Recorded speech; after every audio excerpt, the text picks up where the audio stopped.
За сайн байна уу монголчуудаа. Монголчуудаа нэгэн зүйлийг уриалмаар байна би.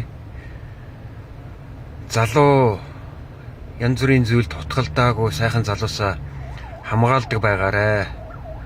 Эхнээсээ зөв сайхан дуугарчаа залуучуудын маань бас улс төр дуддсан нөхдүүд үг хэлээрээ бас нэг жижигхэн доош нь хийгээд өөрсдийнхөө хандлагыг гаргаж эхэлж байна. Би бол зөв яваа гэсэн залуучуудаа бол хамгаална.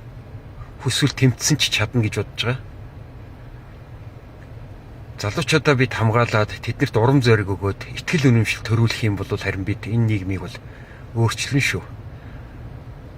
Яагаад одоо тэр залуучууд дуугарч чадахгүй байгаа вэ гэхээр зэрэг ард иргэдтэй бүрэн итгэлтэй бус байгаа шүү.